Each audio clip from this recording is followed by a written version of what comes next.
Hola, hola, buenas tardes, buenas noches. Espero que estén teniendo una buena semana, que la semana vaya bien. Saludos desde acá, desde Shanghái.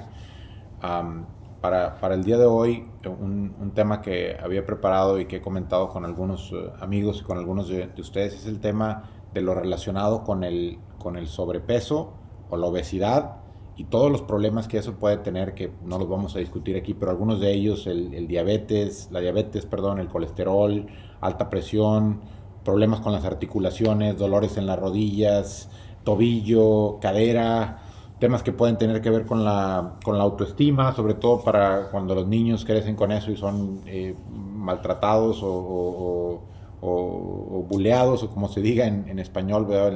El tema de lo relacionado con la gordura, etcétera, ¿verdad? Restricciones de movimiento. Esos son algunos de los problemas que hay relacionados a la obesidad y al sobrepeso. ¿Y cómo puede estar eso relacionado con la cultura? Obviamente puede haber cuestiones de genética. Dentro de la misma familia podemos ver que, por ejemplo, Roberto y Ana casi no engordan. Roberto un poquito más, dice que tiene que ver con lo de la edad, pero Ana puede comer lo que quiera, hacer los ejercicios que quiera y casi no sube de peso. Entonces está la cuestión de la genética, eso lo ponemos de lado, pero la cuestión de la cultura, de qué forma está relacionado, ¿no? De qué forma está relacionado. Y bueno, algunos de nosotros o de ustedes tal vez ya hayan hecho algunas cosas, han intentado algunas dietas, bajan algo de peso y luego vuelven a subir.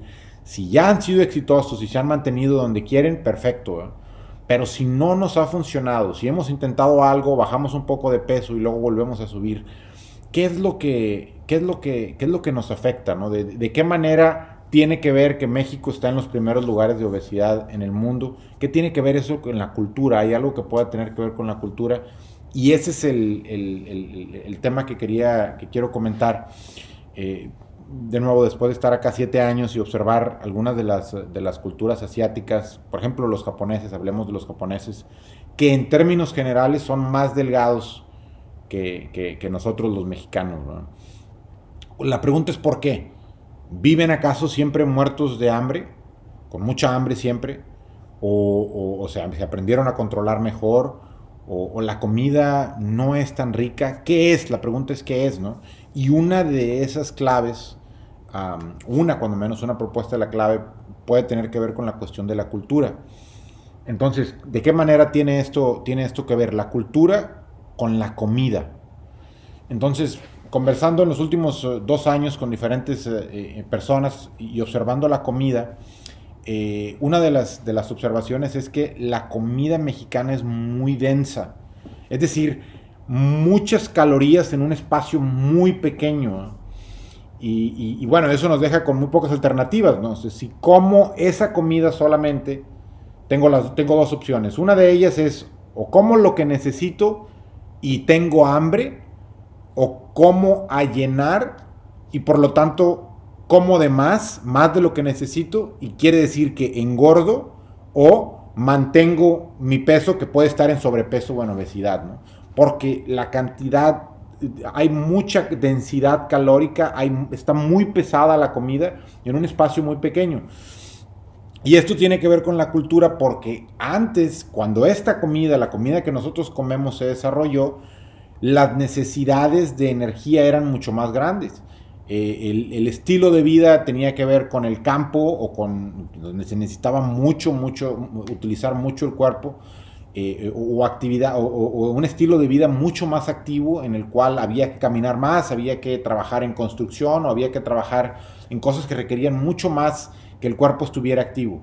Entonces, para no pasar todo el tiempo comiendo o comiendo mucho, había que condensar muchas calorías en poco espacio, ¿no? Y así es como se desarrolla la comida. Ahora, la comida mexicana. Ahora es que nosotros seguimos comiendo la misma comida que comían nuestros abuelos o en el caso de tías, tíos, de los papás, pero el nivel de actividad que tenemos es mucho menos. Entonces comemos más, consumimos más, pero no lo utilizamos y entonces el cuerpo lo almacena, ¿no? Y es por eso por lo cual tenemos un sobrepeso, ¿no? Entonces, ¿qué alternativas tenemos? Comer solo ensaladas no funciona, porque no es sostenible, ¿verdad? Tenemos una disminución muy fuerte en el contenido y vivimos con hambre. A comer solo frutas y verduras tampoco lo podemos sostener en el largo plazo. Entonces, ¿qué es lo que podemos hacer? La pregunta es, ¿cómo puedo balancear lo que me gusta con lo que mi cuerpo necesita, ¿verdad? Lo que es bueno para que mi cuerpo funcione bien, digamos de una manera razonable, la forma más saludable, ¿no?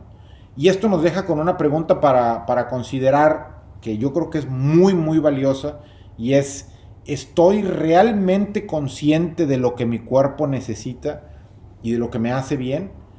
Y esa es una pregunta para reflexionar, yo creo que vale la pena que consideremos.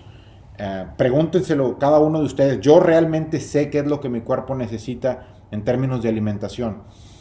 Y esa es una parte que está relacionado con lo de la cultura. Gran parte de la comida que nosotros tenemos está hecha para satisfacer el paladar, para que nos guste, para que lo disfrutemos, casi sin tomar en cuenta lo que necesitamos. Entonces, si comemos lo que queremos de lo que hay disponible, vamos a tender a comer de más, o si comemos de menos, vamos a tener, o comemos lo que necesitamos, vamos a tener hambre, ¿verdad? Y esa es una de las diferencias, por ejemplo, con la cuestión de la comida japonesa. Las opciones que hay disponibles, casi todas están balanceadas. Entonces, cuando tú tomas una decisión de qué es lo que vas a comer de lo que hay disponible, casi siempre está balanceada y es saludable. Es decir, la comida que comes es lo que necesitas y te gusta.